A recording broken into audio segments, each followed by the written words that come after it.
Hi everyone, this is Brian Lee Davidson Tarka, and I am reading through the book of John.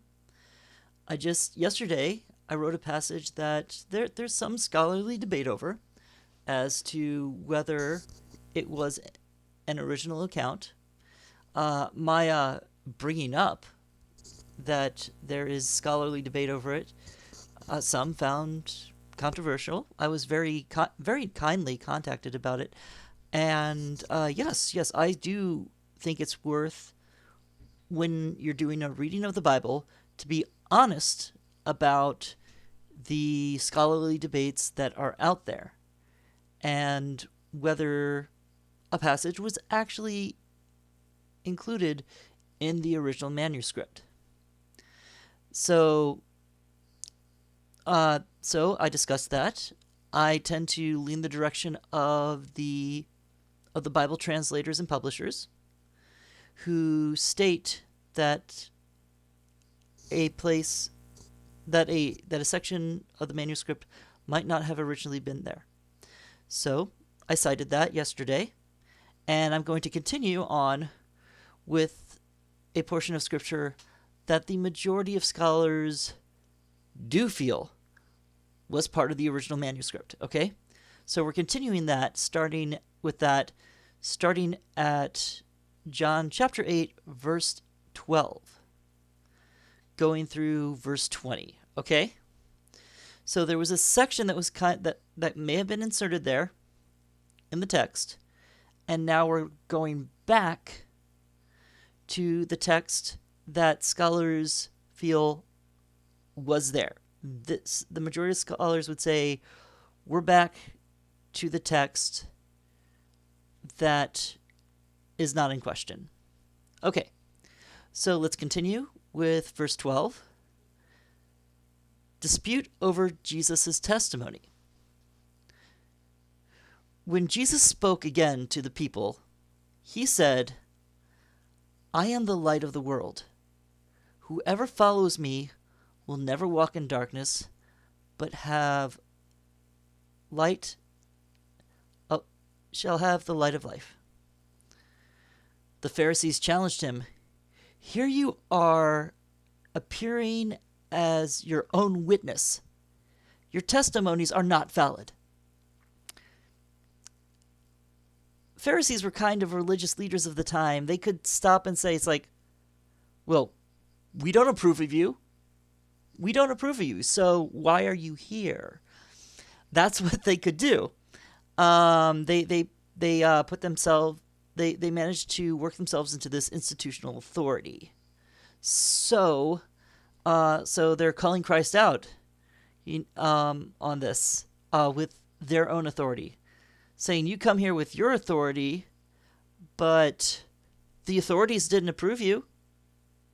And by the authorities, they conveniently mean, them. That's what they mean by the authorities. By the authorities that they're pointing to. Jesus answered, Even if I testify on my own behalf, my testimony is valid. For I know where I came from and where I am going.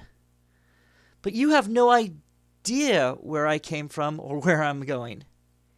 You judge by human standards. I pass judgment on no one. That's interesting. I pass judgment on no one. But I do judge.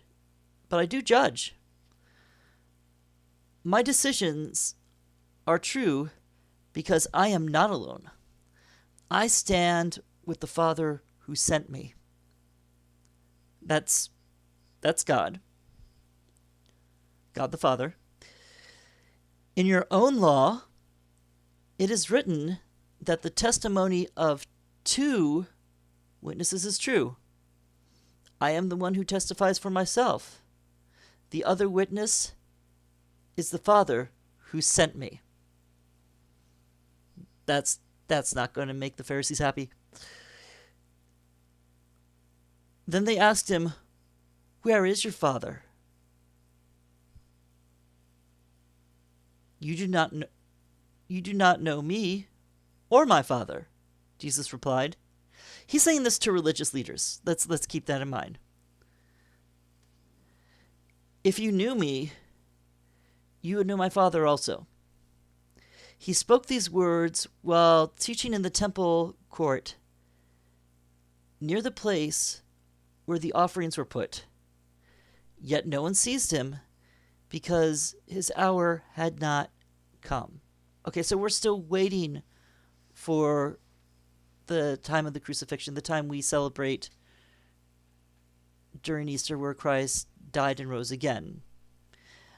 In the past, I made a video about how, no, this is not zombie Jesus, how the resurrection, the holy resurrection, and the idea of the undead are not the same thing. You can search for past videos about that, but it's very interesting seeing how Jesus deals with the religious authority while he has authority himself.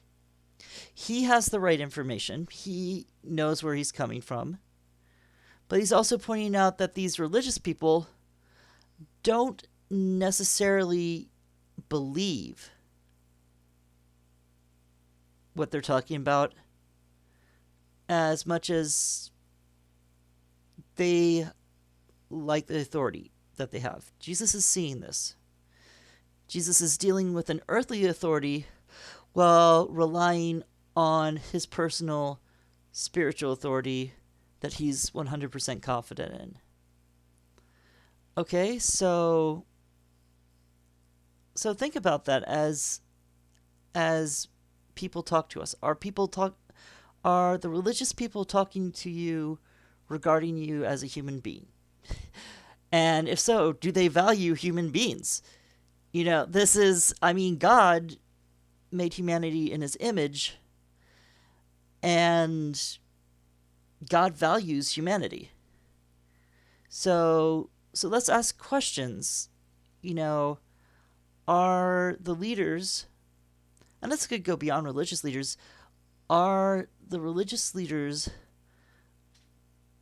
valuing